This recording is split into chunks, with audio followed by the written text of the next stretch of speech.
Good morning. चलिए आज हम लोग फिर एक नए लेक्चर में मिल रहे हैं। पिछले लेक्चर में आप लोगों ने पार्ट 6 का कुछ प्रश्न उत्तर किया और शेष प्रश्न उत्तर मैं अभी आप लोगों को करवाने जा रही हूँ। आप लोगों ने 6 तक कर लिया है, पार्ट 6 का क्वेश्चन नंबर 6 तक आप लोगों ने कर लिया है। अब कह रहा है कि क्वेश्चन नंबर 7 में कह रहा है कि इस एकांकी के प्रत्येक पात्र के संवाद बच्चों को कक्षा में खड़ा करा करके बुलवाइए। तो ये तो अभी संभव नहीं है कि बच्चे हमारे पास आए नहीं और न हम बच्चों के पास है, ताकि हम लोग इसको कर सके। तो इस क्वेश्चन को हम लोग छोड़ देते हैं, फिर आगे बढ़ते हैं। क्वेश्चन नंबर 8 में कह रहा है कि हाँ पापा 5 वर्ष में यह पूरा पेड़ बन जाएगा। इसमें ये एक वाक्य दिया गया है जिसमें जगह जगह विराम चिन्ह का प्रयोग किया गया है और उसी विराम चिन्ह को बताने के लिए इस वाक्य को लिखा गया है। तो कह रहा है कि हाँ पापा 5 वर्ष में, हाँ पापा के बाद विस्मय आदि बोधक चिन्ह है। उसके बाद कह रहा है 5 वर्ष में यह पूरा पेड़ बन जाएगा। फिर यहाँ पर पूर्ण विराम है, फिर उस पर फल आएंगे और यहाँ फिर अल्प विराम है। कह रहा है कि मीठे मीठे फल, फिर पूर्ण विराम है न यह अमूल्य उपहार, और फिर यहाँ उदाहरण चिन्ह है और प्रश्नवाचक चिन्ह है। तो इस प्रकार से आगे व्याकरण में आपका एक चैप्टर है विराम चिन्ह, तो वहाँ पर विराम चिन्ह के बारे में आप विशेष रूप से पढ़ेंगे। लेकिन यहाँ पर विराम चिन्ह बताया गया है डाल करके, दे करके कि आप लोग कैसे और कहाँ और किस विराम चिन्ह का प्रयोग करेंगे। यहाँ पर विराम चिन्ह दिया गया है। देखिए क्वेश्चन नंबर 8 में कुछ विराम चिन्ह दिए गए, ये आपका होमवर्क हो जाएगा। ये देखिए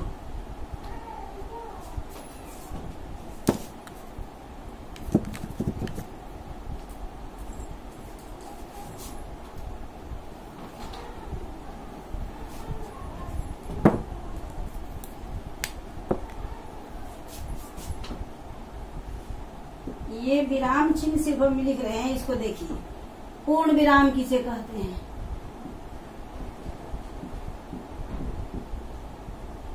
यहाँ पोस्ट में हम चिन्ह लगा रहे हैं।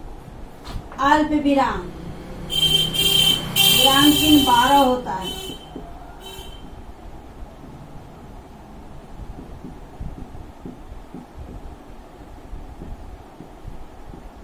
किताब में ऐसे दिया गया है, इसको आप लोग किताब से भी देखेंगे।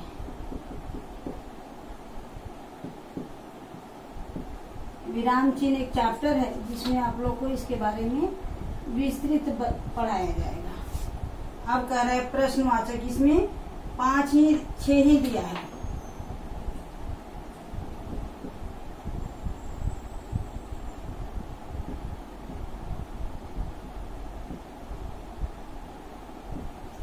प्रश्न चिन्ह, जिसको आप अंग्रेजी में क्वेश्चन मार्क कहते हैं, उसे हिंदी में प्रश्न सूचक चिन्ह या प्रश्नवाचक चिन्ह कहा जाता है। फिर दिया है विस्मय आदि बोधक, जो चिन्ह उसमें लगाया है वही दिया है।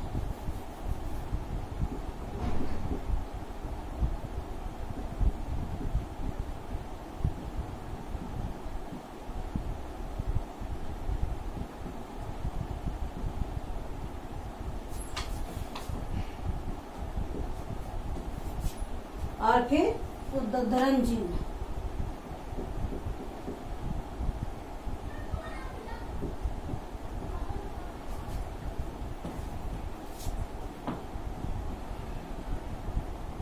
जितना चिन्ह का प्रयोग उस वाक्य में किया गया है वही आपको दिया है। आगे आपको जब पढ़िएगा ये चैप्टर तो आपको इसके बारे में विस्तृत पढ़ाया जाएगा। तो इस प्रकार से जो चिन्ह मिलता है उसे हम कहते हैं पूर्ण विराम। ऐसे जो मिलता है उसको कहते हैं अल्प विराम। ऐसे जो छोटा सा डैश मिलता है उसे कहते हैं योजक, और इसको कहते हैं प्रश्न सूचक चिन्ह, और इसको कहते हैं विस्मय आदि बोधक, इसको कहते हैं उदाहरण चिन्ह। अलग अलग जगहों पर इन चिन्हों का प्रयोग किया जाता है। अब इसी के साथ एक आपका एक वाक्य, 2-4 गो वाक्य दिया गया है। कह रहा है कि पिंटू ने कहा तुम चलो मैं अभी आता हूँ। ये इन सारे वाक्यों में आपको चिन्ह लगाना है, इस ऊपर वाले वाक्य को पढ़ करके, और जैसे जैसे लगाया है वैसे ही इसको समझ करके इन वाक्यों में आपको विराम चिन्ह लगाना है।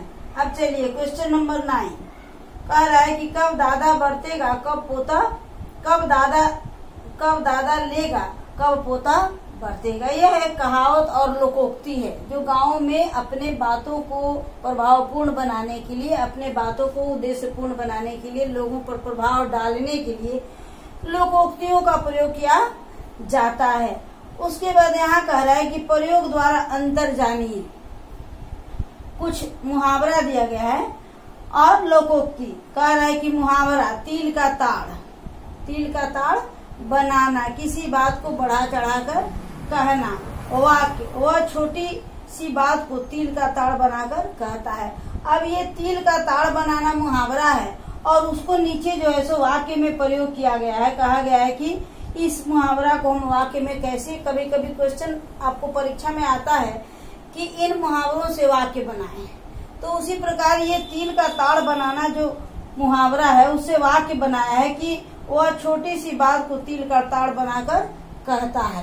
तो इस प्रकार से हम समझ जाएंगे कि वह छोटी सी बात को बढ़ा चढ़ाकर कहता है। अब लोकोक्ति, कब दादा बरतेगा, कब दादा लेगा और कब पोता बरतेगा। किसी भी वस्तु को उपयोग में लाने में बहुत समय लगना।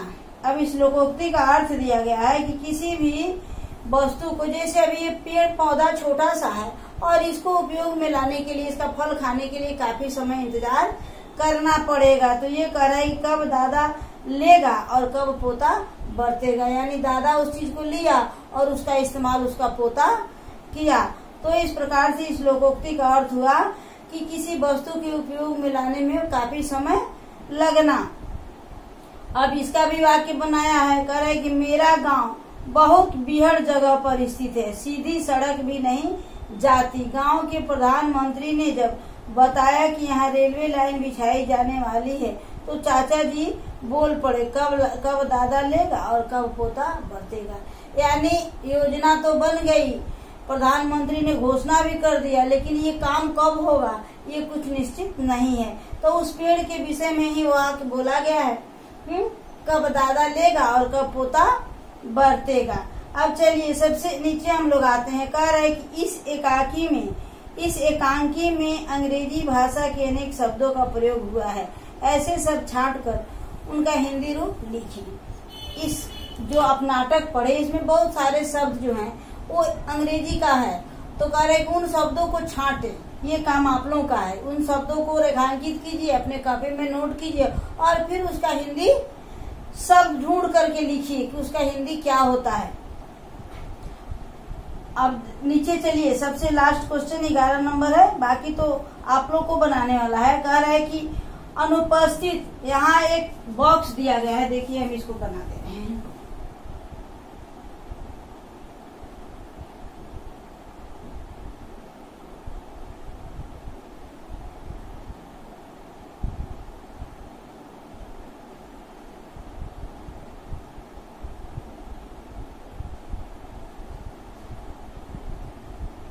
ये आपका हो गया फर्स्ट रो वाला।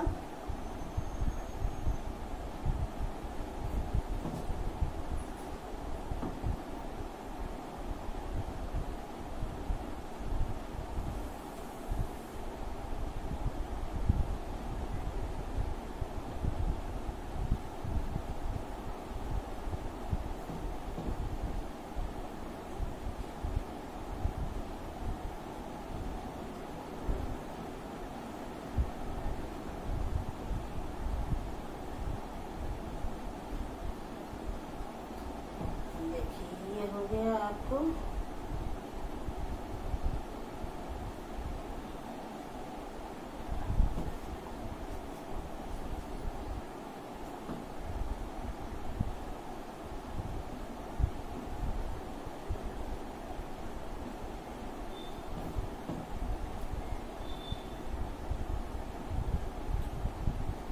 अब इसमें सबका नंबर दिया गया है। सबसे पहले ऊपर में दिया गया है 1 नंबर, इसका नंबर है 1, इसका नंबर है 2, इसका नंबर है 3, इसका नंबर है 4, इसका नंबर है 5 और इसका नंबर है 6। इतना शब्द आपको बनाना है, 6 शब्द आपको बनाना है। और इस सारे के लिए गाइडलाइन इधर दिया गया है, क में कह रहा है कि देखिए अब कुछ में कुछ शब्द दिया गया है। जैसे यहाँ पर आपको प लिखा गया है, सबसे नीचे आपको त लिखा गया है, फिर आपको इसमें र लिखा गया है, इसमें आधा स लिखा गया है, और फिर यहाँ पर आपको र लिखा गया है, और इसमें त्र लिखा गया है। इतना शब्द आपको दिया गया है और इससे आपको शब्द बनाना है। इसके लिए गाइडलाइन दिया गया है कि क में ऊपर से भेंट का पर्यायवाची, अनुपस्थित का विलोम, क में कह रहा है कि अनुपस्थित का विलोम, तो क्या हो जाएगा? उपस्थित।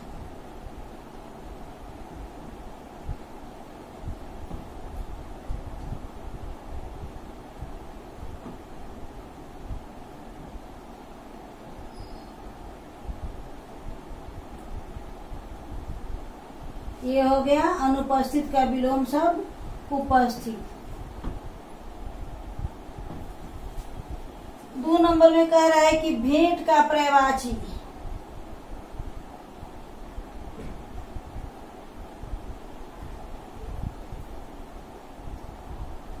भेंट का पर्यायवाची, तो यहाँ हो जाएगा उपहार।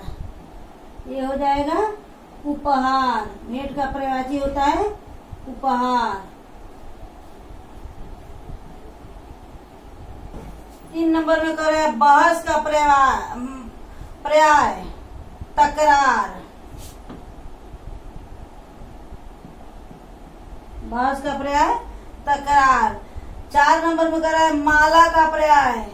4 नंबर कहाँ है? यहाँ र दिया गया है, यहाँ हमको हा लगा देना है, हार।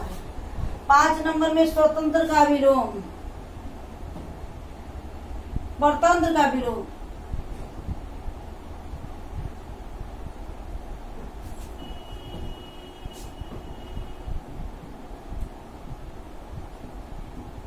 स्वतंत्र, परतंत्र का विलोम स्वतंत्र। और सबसे नीचे कह रहा है कि मित्र का विलोम, तो यहाँ हो जाएगा शत्रु का विलोम, तो यहाँ हो जाएगा मित्र। ये हो गया आपका मित्र।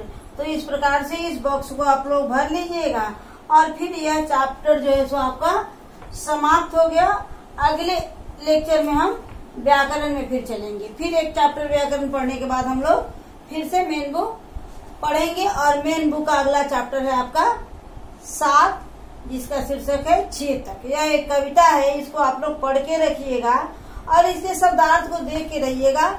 एक चैप्टर व्याकरण पढ़ने के बाद फिर से हम लोग मेन बुक में कविता चेतक पढ़ेंगे।